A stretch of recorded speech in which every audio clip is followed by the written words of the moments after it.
masih belum sehat betul. Pidato yang saya siapkan adalah agak panjang, tetapi berhubung dengan belum sehat saya akan bacakan dengan tenang-tenang, alon-alon asal kelakon.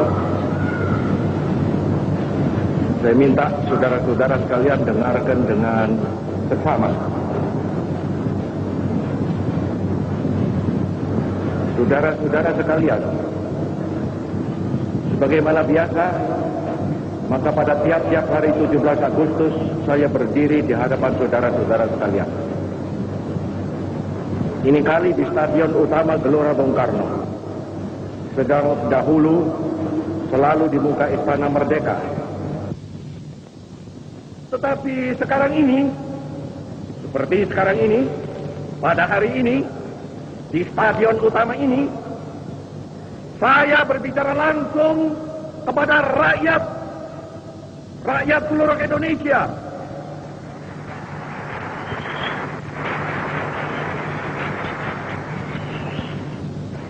Bahkan juga langsung kepada seluruh dunia, dari timur sampai ke barat, dari utara sampai ke selatan.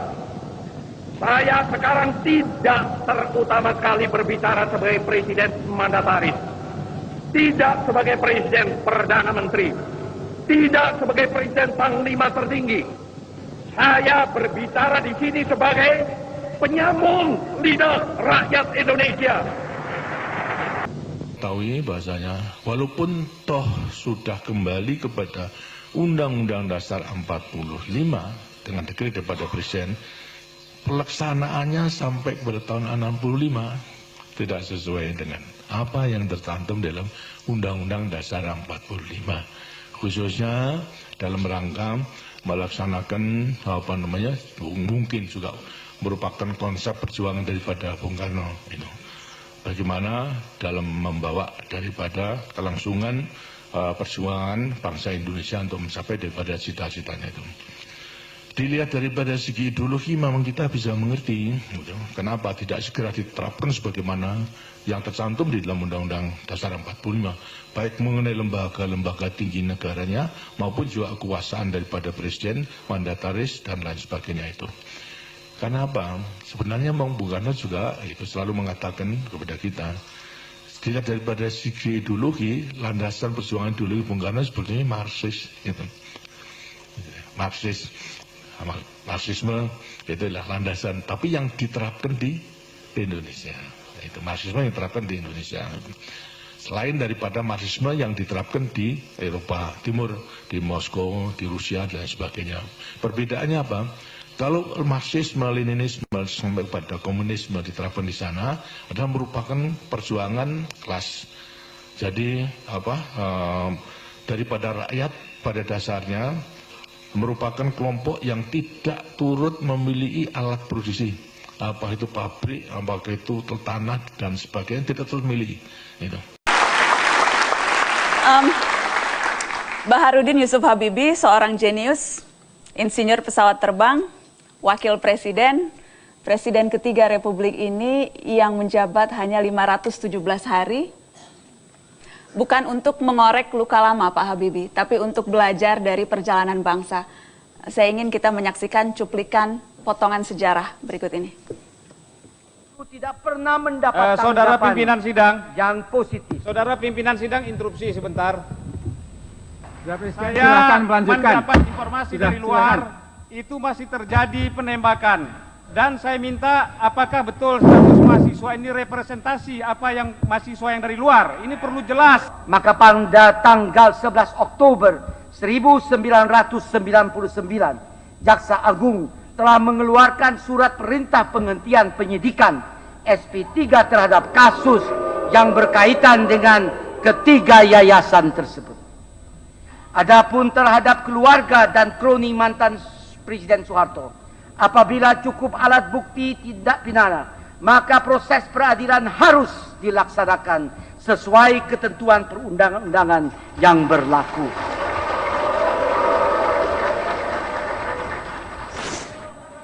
Menolak. Menolak. Alhamdulillah. Alhamdulillah. Alhamdulillah. Allahu Akbar. Allahu Akbar.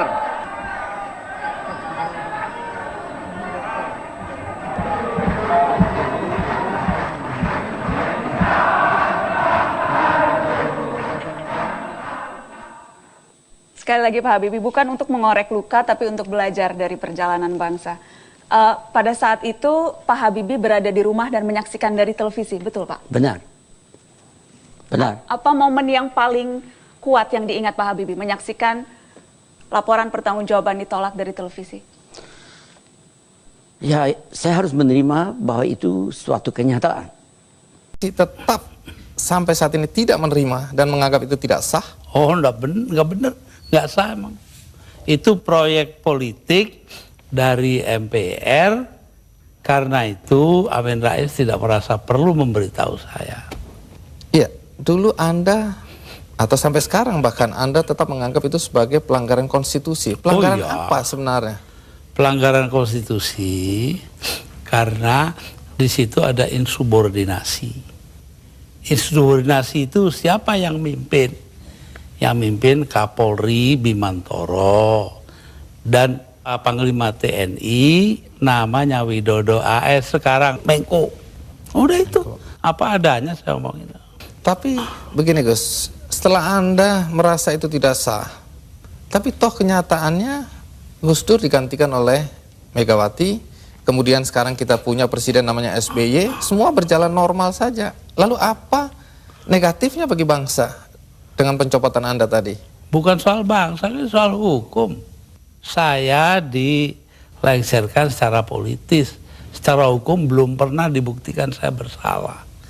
Yang bersalah bahkan pansusnya DPR yang dipimpin oleh sekarang Menteri Sosial Bakhtiar Hamzah. Terima kasih banyak sudah datang. Silakan duduk. Bu Mega, mungkin tidak banyak yang tahu nama Anda, ternyata panjangnya nggak ketulungan. Nih, saya catat, nama lengkap Anda, Diah Permata Megawati Setiawati Soekarno Putri. Panjang banget. Siapa yang memberi nama ini? Ya orang tua saya. Pertanyaannya yang salah ya. Ini nama diberikan ibu atau ayah? Rasanya gado-gado. Anda suka nggak dengan nama ini? Oh, senang sekali. Baru-baru Ibu hadir dalam peluncuran buku berjudul Menangis dan Tertawa Bersama Rakyat. Kalau boleh tahu ini buku mengenai apa, Bu? Di sini ada enggak ya? Penulisnya atau tim penulis ada ya?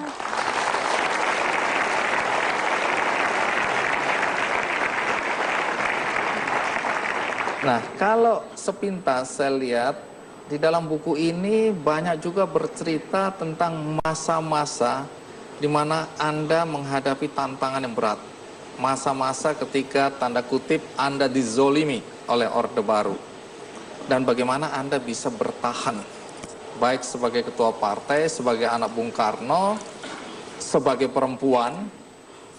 Nah, kalau boleh yang Anda tangkap dari buku ini, pesan moral yang paling terasa kuat apa? Adik-adik itu, saya memanggil mereka kan adik-adik, adalah wartawan yang diminta untuk meliput kegiatan saya pada waktu itu. Yang ternyata itu tidak mudah kalau menurut cerita mereka. Tetapi mereka mungkin karena masih muda, anak muda itu kan biasanya senang tantangan. Barangkali waktu mulai mengenal saya, mereka melihat ini ada suatu barangkali karakter yang unik. Kok seorang perempuan pada waktu itu justru bersedia untuk tanda kutip melawan Orde Baru. Sekarang bagian kedua, pada kesempatan yang baik ini saya ingin menyampaikan isu-isu lain. Isu-isu ini mungkin sebulan terakhir ini atau 1-2 bulan terakhir ini diterpakan kepada saya, SBY.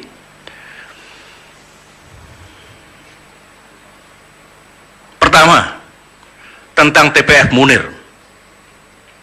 Masih ada yang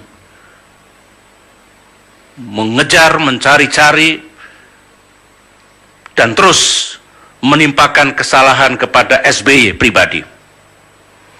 Bahkan katanya SBY harus diperiksa oleh Jaksa Agung. Saya membaca statement Menko Polhukam Pak Wiranto, ditulis besar-besar di media massa, tidak ada instruksi Presiden untuk mengusut SBY dalam kaitan TPF Munir. 2 hari setelah itu saya menerima pesan dari jajaran Jaksa Agung bahwa pihaknya ingin bertemu dengan saya.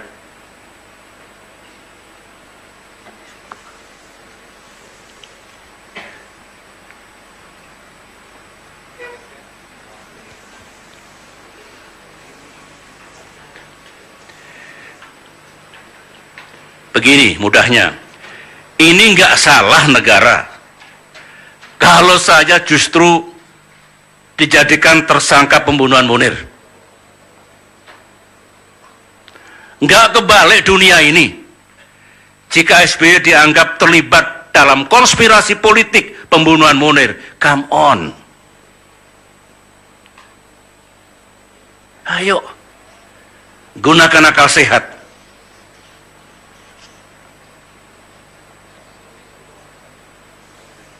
Semua punya akal sehat, rakyat punya akal sehat.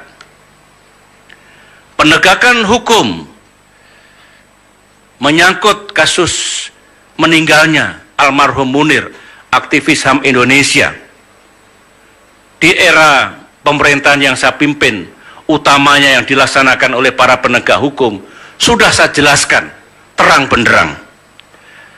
Bapak Presiden Jokowi juga telah mengetahui rekomendasi TPF Munir, meskipun kopi pertamanya masih dicari disimpan di mana, tetapi kopi dengan isi yang sama juga sudah didapatkan dan kita serahkan kepada Mensesnek untuk dilaporkan kepada Presiden Jokowi.